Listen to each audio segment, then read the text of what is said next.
Senator Paul. I think it shouldn't surprise any of us that administrations, Republican and Democrat, come to us and say they believe in unlimited Article II power to execute war. What should surprise and worry us, though, is that it seems like they also argue that they have virtually unlimited power to initiate and to execute war. And that's where the real problem comes here. I'm pretty much like everybody else. Execute the war. I don't want to have you restrained to rules of engagement. I want to engage and kill the enemy. But initiation of the war was given to us. Madison wrote that the executive branch is the branch most prone to war, and therefore with studied care we gave that power to the legislature. And so while some would argue, well, we can just not appropriate money, that becomes very difficult. Even in Vietnam, nobody wanted to cut off the money because no one wants to be accused of not giving money to soldiers in the field. So our real only chance of preventing war is not to initiate the war. The problem we have with you coming forward to us and saying, my goodness, you will not even tell us that we're not going to have preventative war or preemptive war with North Korea.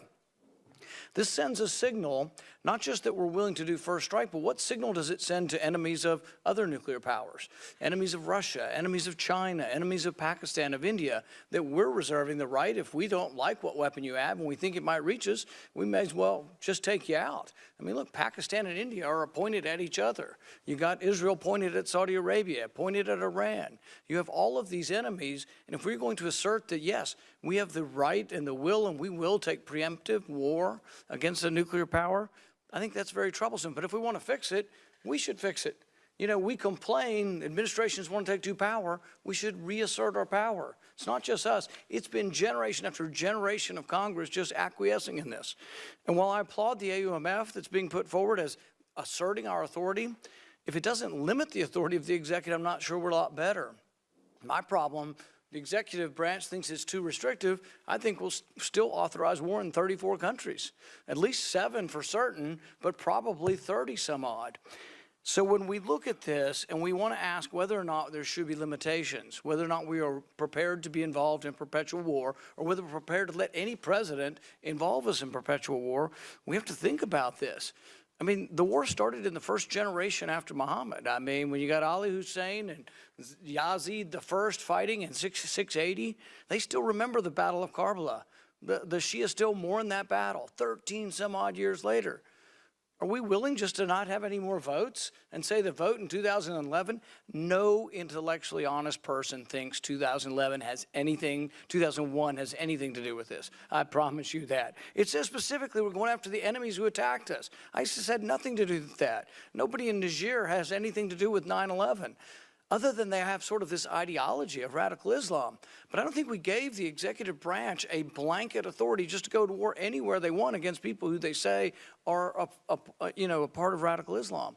Ultimately, there's going to have to be diplomacy involved in this as well. You know, how are we ever going to end the war? Is there ever an end to this war? But really, the crux of the argument is over who has the power. Do you say you've got it? Dick Cheney once said that it should be unconstitutional to challenge Article II authority, which he also meant to be unlimited, basically.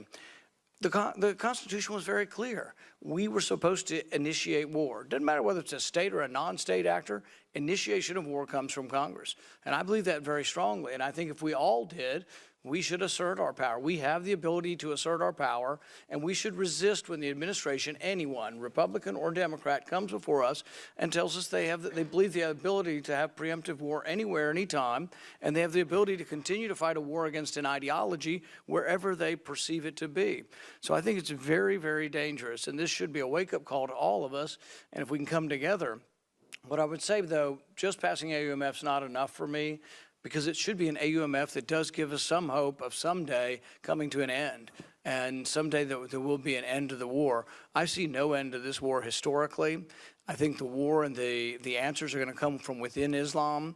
I think Islam's going to ultimately have to stamp out. I think we're a target everywhere we go, and yes, we can defeat anyone, but I don't think in the end it ends the war. I mean, we went to Yemen. You guys just did it on your own. So you're in a new war theater now. You're involved with Saudi Arabia there. You got 17 million people on the point of starvation in Yemen. And we're assisting and aiding the Saudis in blockading. We give them weapons. They kill civilians. They killed 150 people in a funeral procession. So when we go to a village and you guys come and say, oh, we got great information, which no one will tell me specifically what the information came from that village in Yemen. But when we went in there, unavoidably, and I don't blame our soldiers, I blame us, the people in charge, but women and children were killed in that village. What do you think? And you say, well, we didn't try to do that. Sure. But what do you think they tell about us in the surrounding communities? What do you think they say about the time the Americans came in the night and women, children, and a whole village is wiped out? What do you think they say about that? They'll repeat that by oral tradition. The same way they remember Karbala from 680 AD, they're going to remember this. So I don't think we can kill more than we create in the process. So ultimately, there's going to have to be another way that involves some diplomacy, some discussion. It doesn't mean we can't resist the enemy, and we shouldn't, but it shouldn't be your power. I'm here to say very forcefully it is not your power. But the only way we'll ever change that is if we as a body stand up and say enough's enough. We are going to reassert the power of the Senate and the power of Congress to determine these things. And we could, and my admonition is to do that. I'm alarmed today to find out that Article 10 basically has us involved in civil wars in Africa. So we can call it any kind of euphemism we want, train and equip.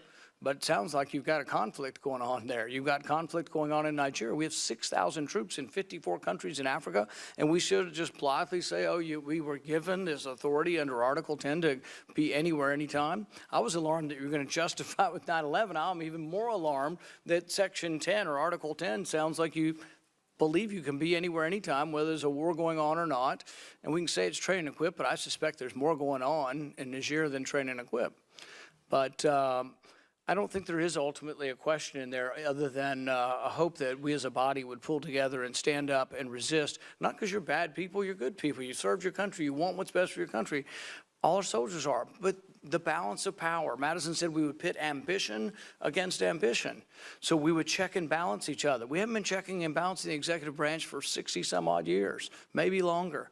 So we need to stand up. And that's my admonition to our body. And I don't think I'll change your minds, but it is an admonition that we should have a real full-throated debate. And I thank the chairman for the beginning of this. Thank you. No, thank you very much. And my guess is under time.